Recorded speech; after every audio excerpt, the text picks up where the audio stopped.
there is a real chance that the price on the home that you're looking at is completely made up and not based on what the house is actually worth and not based on what anything around it sold for. Just a number that a seller wanted. And if you don't understand that, it will absolutely cost you.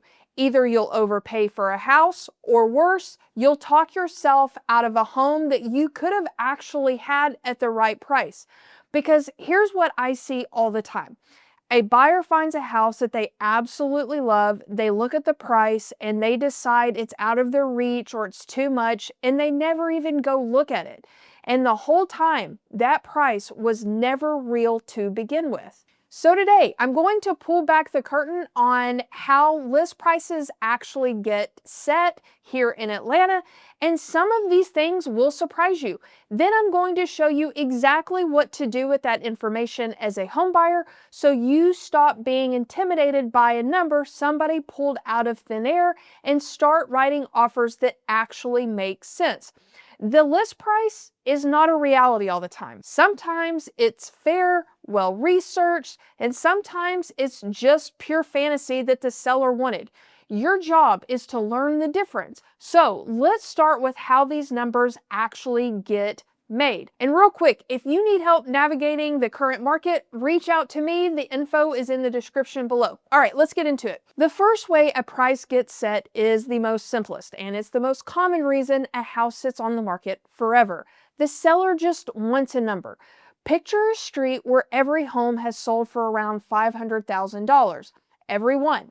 But this seller wants $700,000. Why? Well, they'll tell you, I put in a pool. I redid the kitchen. I put in an outdoor kitchen. I spent $50,000 on the landscaping. I redid the bathrooms. And here's the hard truth. You don't get back dollar for dollar on what you spent. Every other house on that street is $500,000 and in good shape. That seller has over-improved their home for the neighborhood. It happens all the time. And as a buyer, it's just not your problem to solve. That's seller number one, the unrealistic seller. They believe everything they did to the house made it worth far more than what the area supports. That is not how a home gets valued, and it's definitely not how an appraisal works. So you might be wondering, how does a house even get listed at $700,000 if it's worth $500,000? Because there is always an agent willing to take the listing. Always. Now, a good agent won't knowingly list a house way over than what it's worth because they don't want to waste months of sitting at an open house or take the risk of wasting a bunch of money on marketing materials for a home that will never sell at that price. But there's always an agent with more time than sense who will say, sure, let's try $700,000. Their logic is they take the listing now and the seller will eventually face reality and drop the price later and they'll keep the listing. So if you're a seller and your house has been on the market for months and you're cleaning it every weekend and people are coming but nobody's writing offers, I'll be honest with you, and you probably already know this deep down, your house is almost certainly overpriced. That's the whole answer. This isn't rocket science. And in Atlanta right now, with more homes sitting on the market than we have seen in years, this is happening a lot. Here's the second way prices get inflated, and this one's a little sneaky. It happens when a seller interviews multiple agents. And let's say that same house is realistically worth north of $525,000. The seller interviews 4 agents.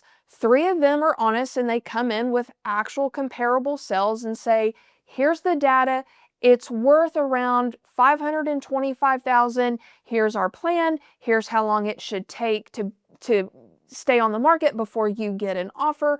Solid, ethical, real.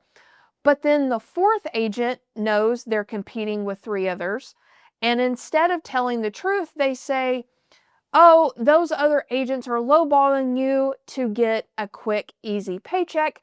Your house is worth at least $575,000.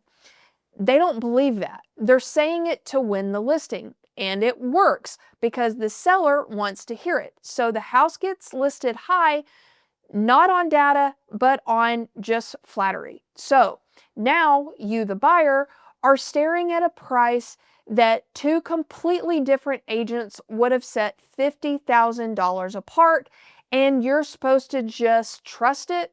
Absolutely not. So that's how the number gets made. Now let's talk about what you actually do about it, because this is the part that's going to change everything for you.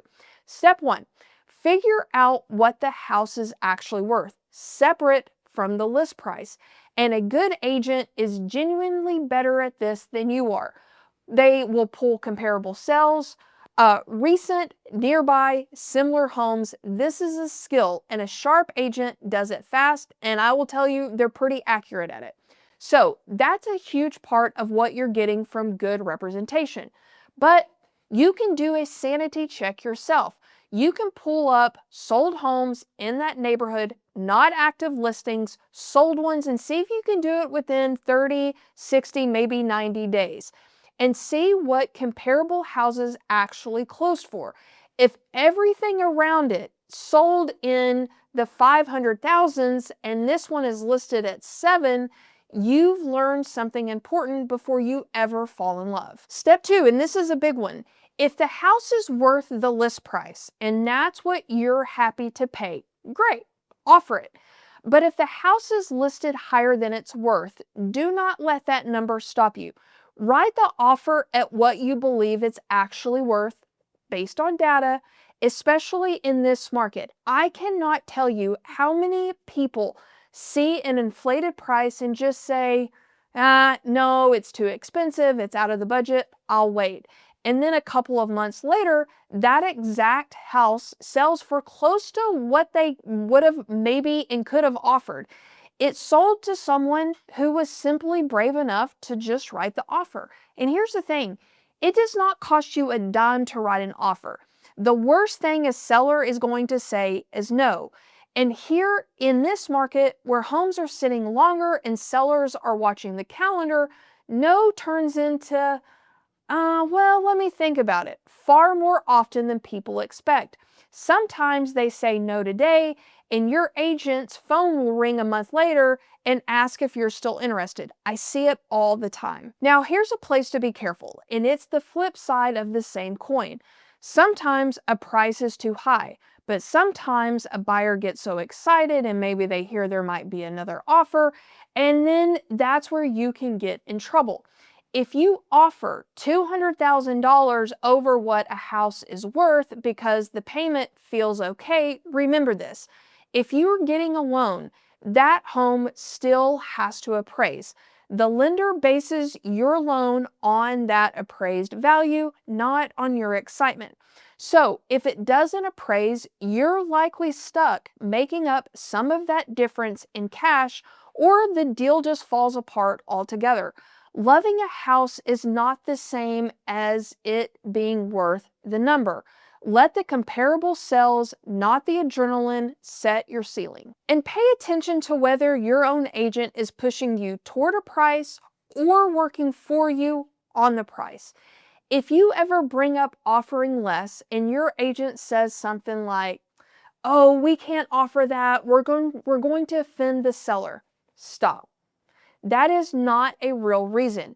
Your agent doesn't live in that seller's head. They don't know that family situation, their timeline, their stress, their life. The right answer should be, should we offer less? Is, let me pull the comps and show you what the house is actually worth. And then you decide together. An agent who won't write your offer because a seller might be offended is not protecting you. They are protecting the deal. And for me, a list price is just a starting point in a conversation, not set in stone. Some are fair, plenty are fantasy. Your power as a buyer comes from knowing what a home is actually worth and then being willing to write the offer that reflects it, whether that's at the list price or maybe under it, or when the data says it's a genuine deal, you go for it. The houses go to the people brave enough to make the offer. every time. And hey, if you like this video, then go check out this next one. I cover the most expensive mistakes to avoid when buying a home. I'll see you over there.